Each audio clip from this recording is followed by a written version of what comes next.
پھل بھگتنا پڑے گا. یہ جو عالم برزخ ہے نا, ہمیں نظر نہیں آتا. آپ کہتے ہیں ہم تو قبرستان جاتے ہیں, کوئی چیخو پکار تو آتی نہیں, عذاب کی آواز. یہ اللہ کے راز ہوتے ہیں, اللہ کسی کسی کو دکھا دیتا ہے. قرآن کیا کہتا ہے, وَمِن وَرَائِهِمْ بَرْزَخٌ إِلَىٰ يَوْمِ يُبْعَثُونَ, اور ان کے آگے ایک رکاوٹ ہے اس دن تک جس دن وہ اٹھائے جائیں گے.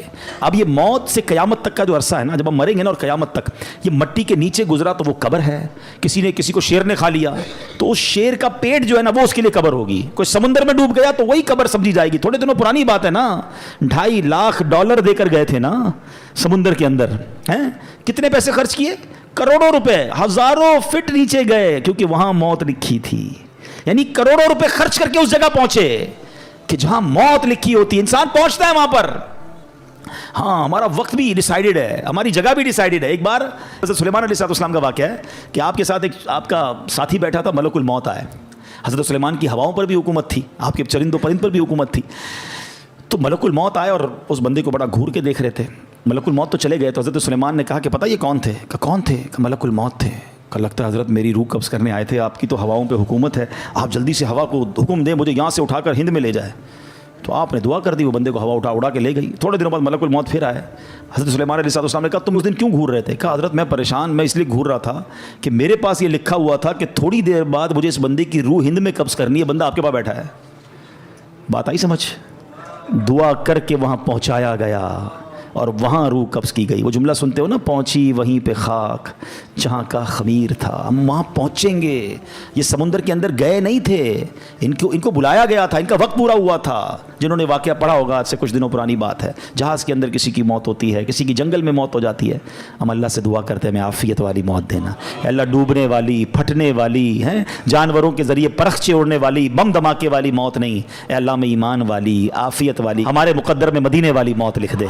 اے اللہ جب آخری وقت آئے ہم مدینے پہنچ جائیں, آقا کے جلووں میں, آقا کے قدموں میں, روضہ رسول کو دیکھتے ہوئے, درود پاک پڑھتے ہوئے, عشق رسول میں روتے ہوئے ہمارا دم نکل جائے.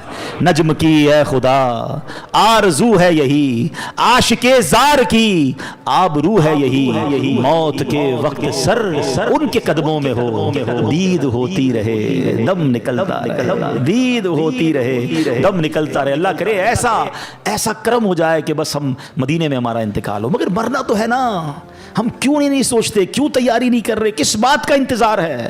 یہ قبرستان جانا, یہ جنازے اٹھنا. اچھا آپ کو پتہ ہے بہت اہم بات میں آپ نے کرنے جا رہا ہوں. یہ جو جنازہ ہے نا, ہم تو دنیا سے چلے گئے نا, جب بندہ دنیا سے چلا جاتا ہے تو قبر میں جا کے تو فرشتے آتے ہیں نا, تو مرنے کے بعد یہ سارے کام بھی فرشتے کر لیتے ہیں. غسل, کفن, دفن, اللہ کی طرف سے فرشتے آتے اٹھا کے لے جاتے بندے کو. یہ سارا کام پبلک سے کیوں کروایا گیا؟ کبھی سوچا آپ نے؟ بھائی سوال جواب بھی فرشتے کریں گے, عذاب بھی فرشتے دیں گے, نعمتیں بھی قبر میں فرشتے دیں گے, لیکن یہ جو قبر سے پہلے کے معاملات ہیں یہ ہمارے ہاتھ میں کیوں دیے گئے؟ یہ پریکٹیکلی پبلک کو دکھایا جانا ہے کہ دیکھو غسل ہو رہا ہے, دیکھو کفن ہو رہا ہے, یہ تمہاری حقیقت ہے. دیکھو یہ میت اب اپنا ہاتھ بھی نہیں اٹھا سکتی, اپنے آپ کے اوپر مکھی بیٹھے وہ بھی نہیں اڑا سکتی, اور پھر یہ قبر میں ڈالا جا رہا ہے, پھر قبر کو بند کیا جا رہا ہے, ایک سوراخ بھی نہیں چھوڑنے دیتے. ہم آواز لگاتے ہیں بھائی ذرا ادھر بھی پتھر لگاؤ, سوراخ ہو گیا نظر آ رہا ہے. کبھی سوچا میں بھی قبر میں جاؤں گا, میرا ہی دوست کہے گا بھائی یہ تھوڑا سا سوراخ بھی بند کر دو, کسی کو یہ خیال نہیں آئے گا میرا اکیلے کیا بنے گا. ہم کیوں نہیں سوچتے یہ سب میرے ساتھ ہونا؟ یہ پریکٹیکلی غسل, کفن, دفن کروانے کی ایک حکمت بھی ہے. اور یاد رکھو کفن پہنانا آسان ہے, کفن پہننا آسان نہیں ہے. میت کو غسل دینا آسان ہے, مگر جس میت کو غسل دیا جا رہا ہے اس پہ سوچو کیا بیتتی ہوگی. قبر میں اتارنا آسان ہے, قبر میں اترنا آسان نہیں ہے, مگر ہمیں بھی اترنا پڑے گا. کاش یہ بات سمجھ آ جائے اور ہم گناہوں سے توبہ کر لیں. ورنہ انسان کہتا ہے بعد میں کر لوں گا توبہ, ابھی ٹائم ہے یار, مولانا صاحب باتیں بڑی اچھی کر رہے ہیں. ابھی بھی شیطان کسی کے کان میں بات کر رہا ہوگا یہ مولانا صاحب باتیں بڑی اچھی کر رہے ہیں, لیکن ابھی تو یار جوان ہوں بھائی, بوڑھا ہو کے میں بھی اللہ اللہ کروں گا. یہ بھی مولوی صاحب جو باتیں کر رہے ہیں 50 سال کے ہی ہو گئے نا, میں بھی 50 سال کا ہوں گا تو اللہ اللہ کر لوں گا. تو چلے بھائی آپ کے پاس اگر گارنٹی ہے مجھے بتا دیں کہ آپ 50 سال تک جیئیں گے. ہے کوئی یہاں ایسا جس کے پاس 1 سال زندہ رہنے کی گارنٹی ہو؟ اس مسجد میں پورے مجمع میں کوئی ایک بندہ جس کے پاس 1 ہفتہ جینے کی گارنٹی ہو؟ اچھا کل صبح تک زندہ رہنے کی گارنٹی تو ہوگی آپ کے پاس, وہ بھی نہیں ہے. اچھا اتنے عقل مند تو ہیں کہ یہ پتہ ہے آگاہ اپنی موت سے کوئی بشر نہیں, سامان 100 برس کا ہے, پل کی خبر نہیں. تو اے میرے پیارے اسلامی بھائیوں, خدا را اپنی آخرت کی تیاری کیجئے.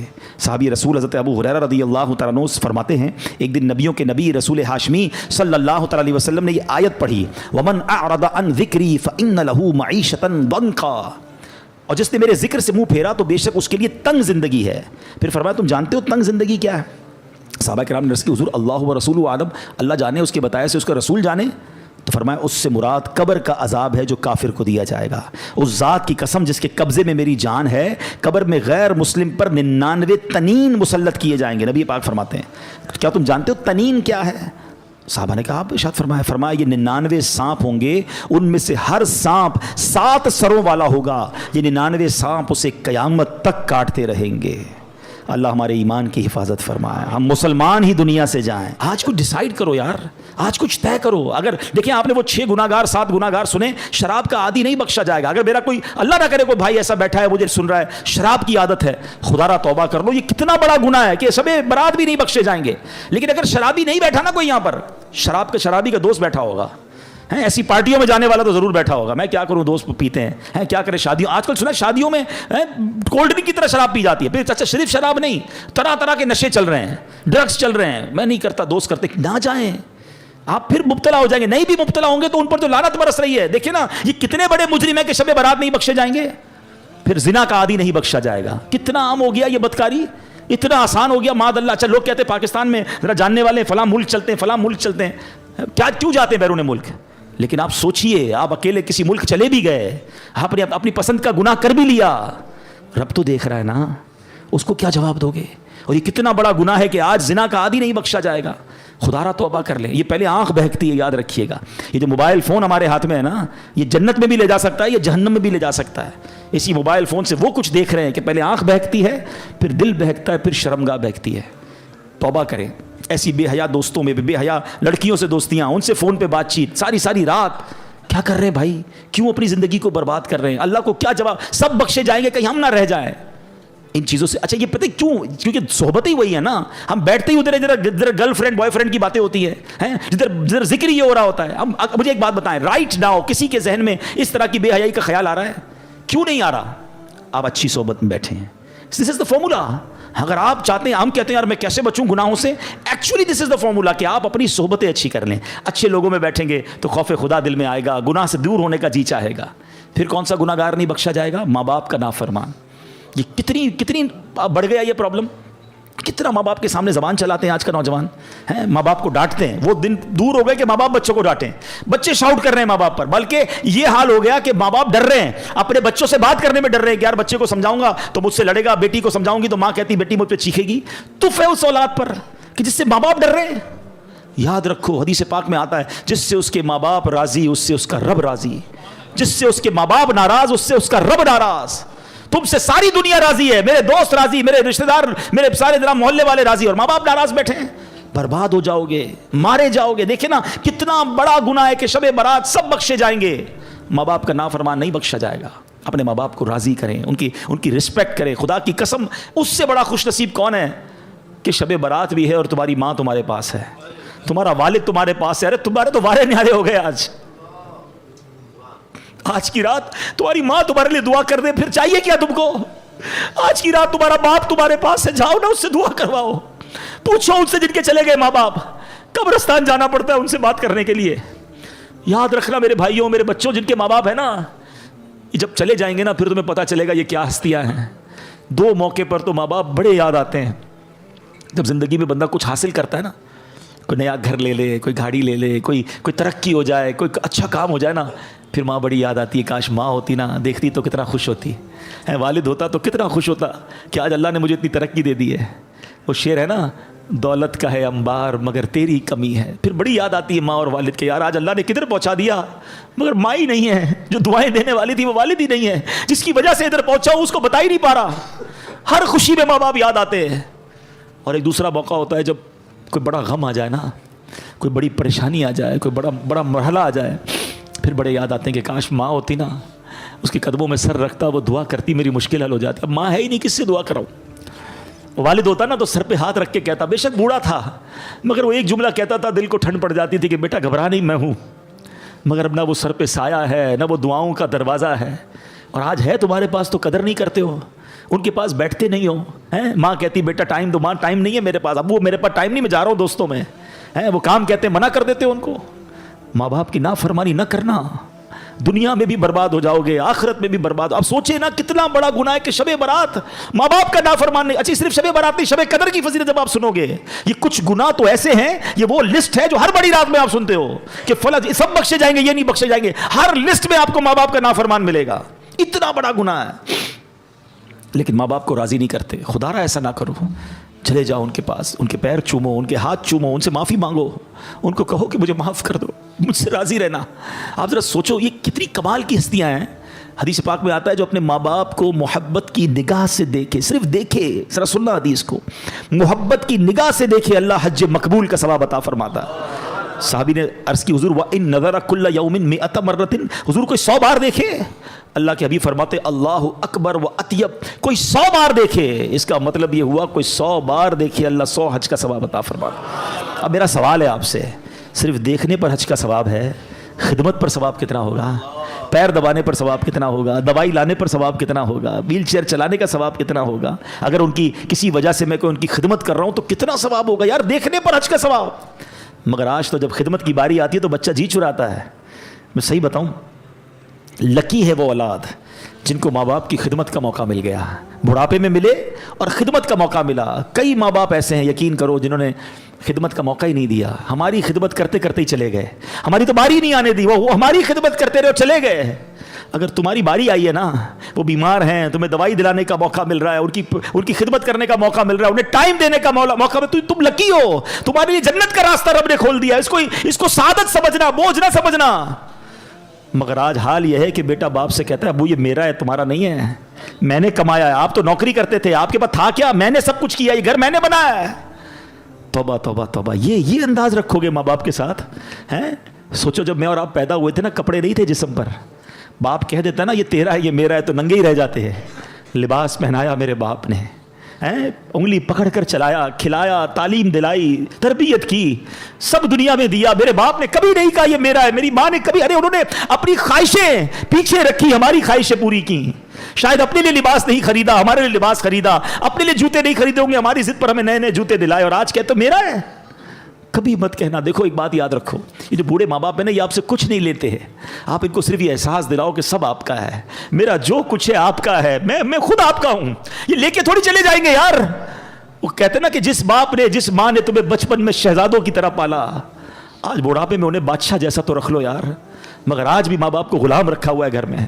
ان کو یہ احساس تو دلاؤ, کبھی تو کہو اپنے والد سے کہ ابو میں جو کچھ ہوں وہ آپ کی وجہ سے ہوں. ہمارا ایک اور بڑا پرابلم ہے, ہم ماں سے محبت کرتے ہیں, باپ سے نہیں کرتے.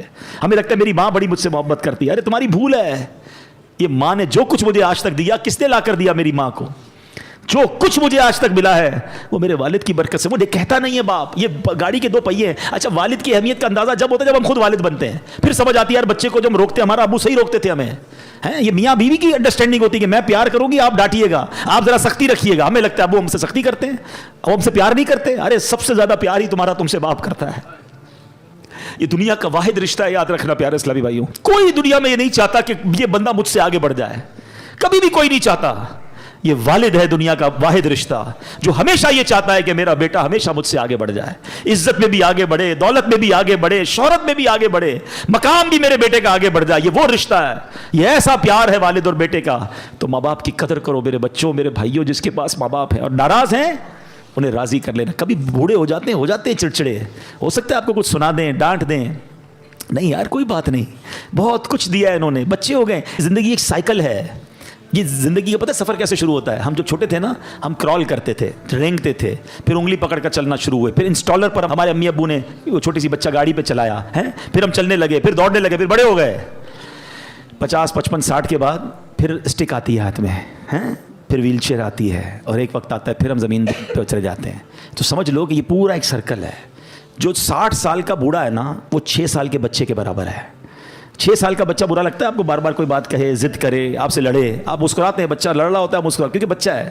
آپ 60 سال کے بوڑھے کو پہلے 6 سال کا بچہ سمجھ لو, پھر آپ کو نہ ابو کی کوئی بات بری لگے گی, نہ ان کا ڈانٹنا برا لگے گا, نہ ان کا ضد کرنا برا لگے گا, نہ بار بار ریپیٹ کرنا برا لگے گا, نہ ان کو آپ ان کا کم سننا برا لگے گا. بھائی 6 سال کا بچہ بھی نہیں سمجھتا, 60 سال کا بوڑھا بھی نہیں سمجھتا.